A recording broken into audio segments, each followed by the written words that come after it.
Okay, I've kind of stopped on my brakes right now. What I'm doing is working on getting rid of my mechanical fan. Just having too much trouble with the clutch. Tried like 3 different clutches, they all don't quite work right. So I've given up going to electric. The brakes though are working fine actually. I mean, I'm pretty happy with them. I just need to go to a smaller diameter piston master cylinder. Not a big deal, I just haven't had time.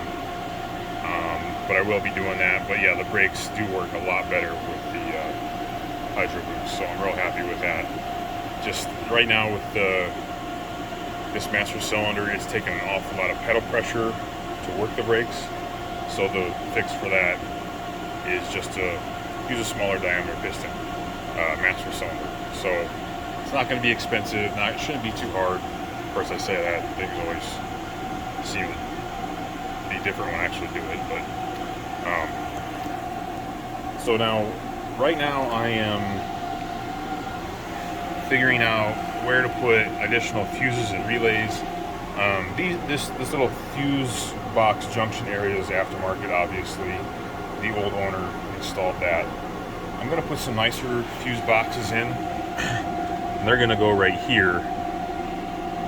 So I'll eventually run those wires to this fuse box and junk that fuse box. For now, I'm just going to wire up the fans. That's a project that's pretty easy and I can do just about any time when I'm just kind of bored. Not a big deal. So I made this bracket. It welds to the factory fuse box relay box bracket. Fuse boxes will go here, and then this is where my big main fuse or big relays will go for the fans. The fans aren't going to take as much current as I expected. I got the fans not too long ago.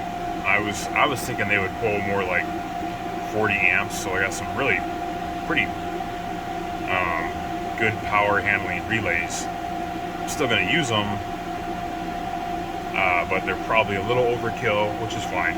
I don't want any issues with the electric fan, so I don't want it to be burning out a relay if I can help it. So right now, this is actually a little more complicated. I mean, you can make this very easy, but I'm trying to wire it very similar to how GM wires up their electric fans, and that is with the AC compressor integration being controlled by the ECU. So here's my ECU. It's my biggest rat's nest in the whole truck. I'm gonna have to spend a whole weekend. I'm gonna remount this ECU, clean up the wiring here eventually, just because when I got the truck, it had no emissions on it. It had no electronic, it had just a 700 R4, so no electronic transmission. I've added all these additional circuits slowly to this ECU, and most of the wiring throughout the truck has been pretty clean. It's just when I get to this point, things just kind of got out of hand as far as cleanliness and wiring. Not a big deal. I've never had any electrical issues, but I'm going to redo the bracket for this and clean this up, but it's not a top priority. It's not causing any reliability issues. It's just cosmetic, really, and probably if I cleaned it up, it would probably be less chance of issue also, although I haven't had the issues. So I'll show you what I'm doing now. Okay, so I drew myself up a wiring diagram. There are 2 relays I need to add for the ECU to control the compressor clutch, AC compressor clutch. So this should help avoid any idle dip when the clutch comes on. And it should control the fans with the AC engaged. So what I'm doing here is I'm going to add 1 relay to this factory relay junction here. It's actually pretty easy to do this. So these slots, they have these yellow inserts. So they pop out straight out the front with a pocket screwdriver. Pop that out, And then I had some extra generic relays I got off of Amazon or eBay or whatever. So you see that little, on the back side is a little tab, and all you do is from the front with like you can use a pin tool, or you can just use a paper clip you've unbent, shove it down the front of the pin, bend that tab flat, and this will pull out of the aftermarket relay plug. And then these work great for the factory relay areas. You just slide them in from the back, and then when you're done, you slide in your yellow clip here, and that holds everything together. And you can use these Toyota relays, which are very nice. They're extremely reliable. Just make sure you get them right from a Toyota. There's a million aftermarket ones, and I'm not sure about the quality. So that's what I'm doing now. The only bummer is this relay, I had an extra relay, the wires are super beefy, which for this particular relay I don't need wires that beefy, but whatever, not that big of a deal. So that's where I'm at. Okay, so this is taking forever. Anyways, I got this relay here, and that relay is right here. So what this relay does is it's needed to get the ECM, this GM ECM, to run the AC compressor. So the pressure switch, let me get my pen here.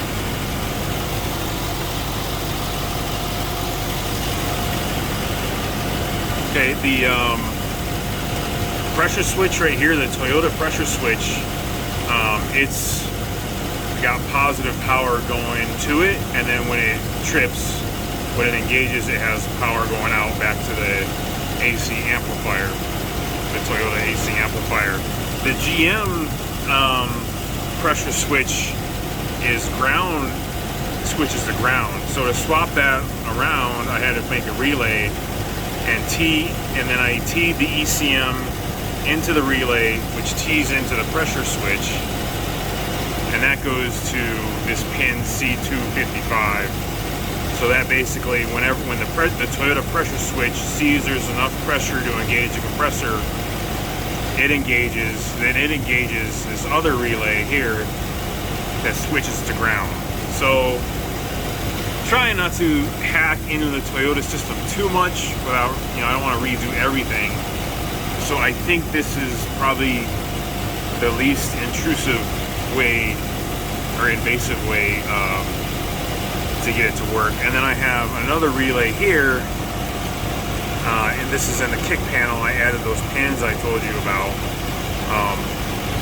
So basically, the AC amplifier compressor clutch wire, instead of going right to the compressor clutch, it goes to this relay, and then the ECM, the GM ECM, triggers this relay, and then a wire from this relay goes all the way back to the compressor clutch. So now I am totally controlled by the GM ECU. And so what that'll do is, since I have aftermarket camshaft, I'm not going to get, hopefully I won't get the idle dip I was getting when the compressor engages, just kind of cruising through a parking lot real slow or sitting at a stoplight. It would really dip down to like 300 RPM, and it kind of slowly bounce back up when the compressor would engage. So hopefully that'll fix that. I think with the stock cam, from what I've heard, and just from my experience with the 5.3 and the stock camshaft, you don't need to do this. You can just run the stock Toyota compressor clutch wire right to the GM compressor clutch, and then you're good to go. However, with the aftermarket camshaft, it doesn't idle as smoothly. So now what I got left is just to install the electric fan relays and wire up the electric fans and install the electric fans. This took a lot longer than I thought to get this all wired up. You know, just keep trying to do things somewhat cleanly, so that takes a while. And I'm gonna have to button a lot of this wiring up later. But anyways, that is done, and I have ECU controlled air conditioning for the GM ECU. So that's it. So now I just need to move on to do the electric fans. Okay, I got the fuse box relay mount done, pretty much. Stuff isn't quite bolted down yet, but pretty happy with how it turned out. And then I got my relays right here. So now I'm just going through sorting which wire goes where to the relays. All I have left is I have the ECU wired, I have the main power from the battery to the fuse, or to the relays ran. What I did is I have trailer brakes on this, so I already had a wire going from a hot wire going from the battery. So what I did is I just replaced that wire with a bigger 10 gauge wire, and then that goes to this circuit breaker here, and then I'm just going to tee from the circuit breaker on the hot side of the circuit breaker to my fan relays. That's going to be my hot. And then I got this cool little label maker.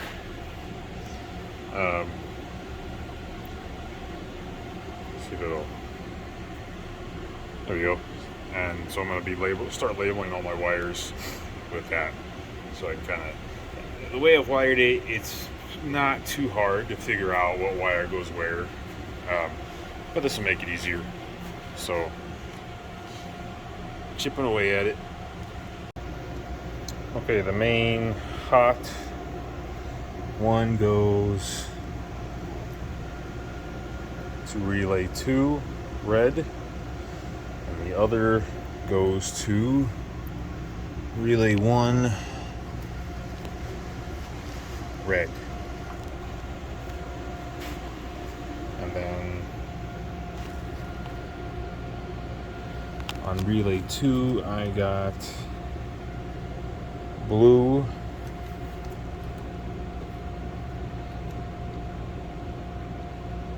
going to relay 3 yellow, teen into purple.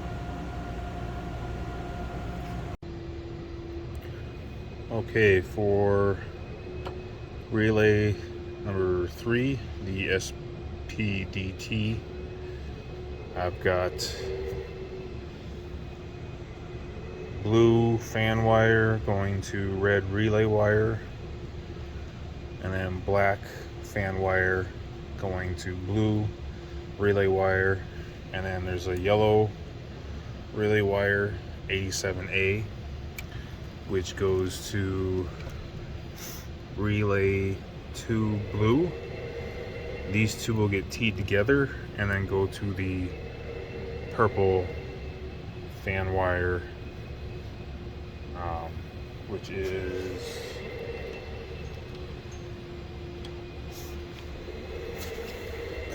fan 1, positive. Okay, I'm getting my fan set up. Before I even started to try and install the fan, I went ahead and jumped 12 volts to the fans just to make sure they work. Last thing I wanted to happen was install them and have defective fans. So I'm just kind of going through checking clearance. I got it's pretty tight with these brake lines down here, but they can kind of be tweaked a little bit, so I think that'll be okay. I got my bottom brackets on. They need to be adjusted. This is sitting about, looks like 3/8 too tall. So if I can get that down 3/8, that'll be good. and then I'll just have to work on the upper brackets right here. I thought about putting them right here. Kind of not, doesn't really matter that much which way I do it, I don't think. I mean, I got these nice welded threaded inserts here, so I probably should just go with that. And the only other clearance issue I have is over here. I think this all needs to slide over, but it's wanting to hit the battery bracket, so I may have to kind of trim off some more off of that. But some pretty nice clearance in between the fan and the water pump. I would say I have 3 inches about from the very tip of the water pump, so it should be nice for working on stuff. Anyway, so I will trim those bottom brackets and work on these top brackets. For the top brackets, I just have some 1.5 inch angle iron. It's pretty simple. It's like a 1/16 inch, so it's really easy to work with.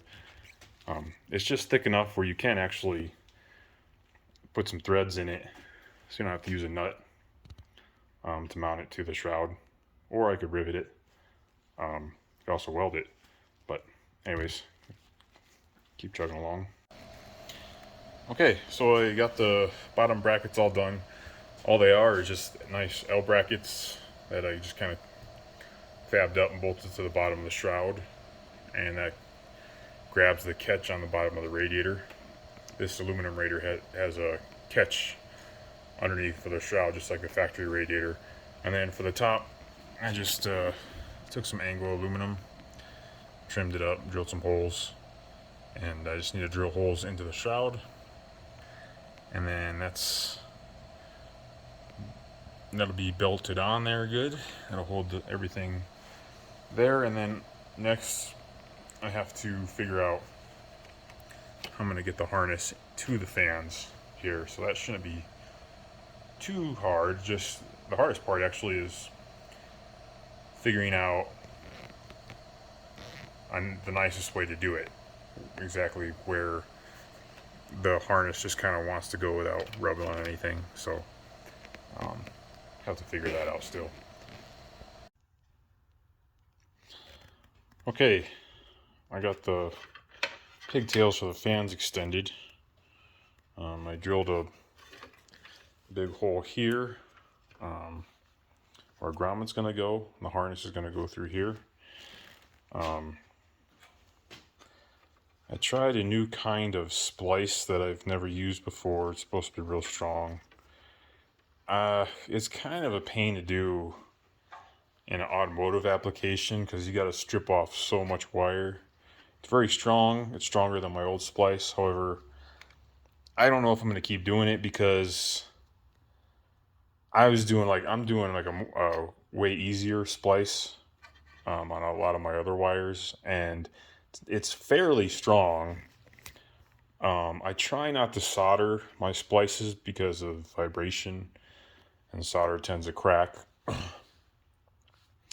I don't think there's a ton of strength needed and a lot of automotive splicing for electrical because everything's tied down nice, or it should be, and so that should reduce a ton of strain on the wire. And the other thing is if for some reason there does become a ton of strain on the wire, with my splice, it will pull the splice apart before it's pretty close. It'll almost shred the wire, but it should split the wires without tearing up the copper cords too much. And in that case, it's nice because if you're out in the middle of nowhere, you can redo the splice and the wire's not trashed, rather than have it shred here or something like that. And then you got to use a a butt connector or put in another piece of wire to make your wire long enough again, or tear apart the whole harness. So I think that's the last time I do this new splice. I can't remember the name of it. It's named after an old power company like Edison or something like that. Anyways, I tried it and I did it on 3 wires, and I'm like, I don't know if I like this. So I did the 4th wire my old way, and I've never had any splice cause an issue on any of the wiring in this truck. So usually it's actually like a bad crimp at a fuse, or actually I've had some issues with the old factory wiring that I've had to repair. Other than that, all my wiring so far, thankfully, has been okay. Nothing's caught on fire or burned up. So yeah, so I got the pigtails going. These wire colors match the wire colors on my harness, and I think I'm going to go ahead and paint this because I mean to eventually to paint it, and man, part of me is torn about painting it too. I don't know. I don't know. I have to think about that. I might just put it together unpainted, just because my radiator's bare aluminum. This is bare aluminum. I mean, if I paint this, which the old mechanical fan shroud was painted, and I thought it looked pretty good. Actually, I think I'm going to skip out on painting for now, because I can always go back and paint. It'll be a little more work to do. Yeah, that's what I think. I'm going to wait on paint and just put it together as is. See what I think about the look. Not that big of a deal. And go from there. So, okay, I got the wiring all done on the fan side. Got the grommet ran through here, and then I ran the plugs right to the front here, and they're held on with these little clips that clip on the bottom of these plugs. They're like a Christmas tree clip. So, and then I pulled out this bolt, installed a bolt from the back side, so it's a stud, and this is where a little hold down will go for my trans cooler hoses. So just ready to drop it in, and then do the chassis side of the electrical plugs right there, and we're done. Okay, I got the fans plugged in here. Not totally done with the wiring, just need to button up the harness. But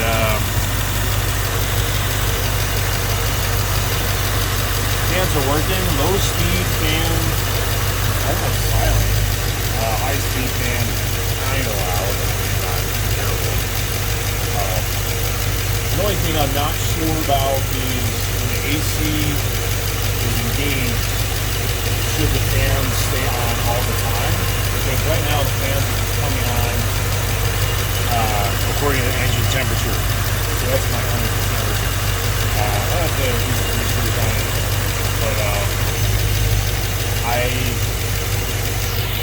when I first started it, the fans were not coming on. The temperature got up to about 220. And then so what I did is I hooked a jumper wire to ground the ECU pin. And for some reason when I did that, the ECU started engaging the fan off and on. So I don't know if it needed just a quick ground signal to kind of get the ECU going. But now the fans are working according to engine temp. So when it was up to 220 degrees, it kicked on high speed, and the temperature dropped down to 190 sitting here from 220 in about a minute or so. It really cooled down really fast, so that's a good sign.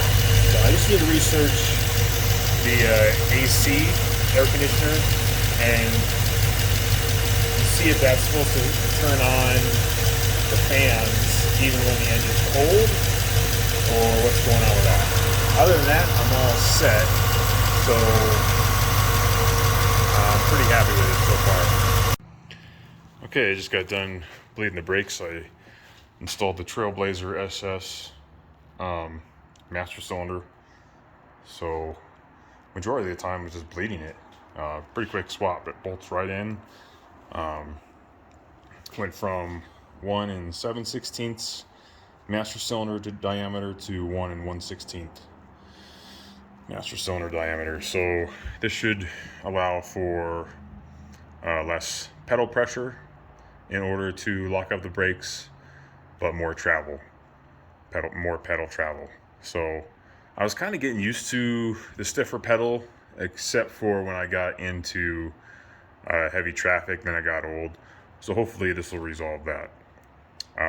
I also fabbed up this trim plate real quick to cover my ECU until I get the ECU wire cleaned up, kind of just to make it look a little bit nicer. So I have no idea how well this will work yet. It should work well. We'll have to drive it and see. So I'm glad. Hopefully it ends up being just a nice little adjustment. It was only about $60 for this master cylinder, so see how it goes. Another simple modification I did is I popped out the glass lens on this, and this is kind of ugly. The plastic's yellowed a bit. This doesn't match any of the truck whatsoever. And then I went to the junkyard and did this. And I took the junkyard bezel, polished the lens, glued the lens back in, of course, and then I also painted it while the lens was out. So hopefully it'll look a little bit nicer. Pretty simple mod. Once it's painted, it takes about 5 minutes to swap it out. And then while I was in here, one more thing I did was I took this shifter bezel completely apart. You gotta be really careful. There's a bunch of clips in here. Start at the back, work your way front, and you can take it all apart. I polished this up with some Meguiar's polishing compound real carefully with a drill. And turned out pretty nice. I'm happy with it. So now I'm gonna go take it for a spin and see how the brakes do. Okay, I've got to try out the new master cylinder. I think it's better now. It feels pretty close to a stock brake pedal feel. I can still lock up the brakes really well, so I think I'm pretty happy with this. I'm gonna have to drive it around a little bit more, just because I only have a few miles on it to kind of confirm that I'm happy with it. But initially, right now, in this couple miles I've driven, it feels really good. So it was definitely worth swapping in this other master cylinder. I think it'll be a lot better for city traffic, overall braking control. Just have it feels like there's about another inch travel, maybe. I would say before I only had about an inch travel total. Now I probably got maybe 2-3 inches. So anyways, thanks for watching.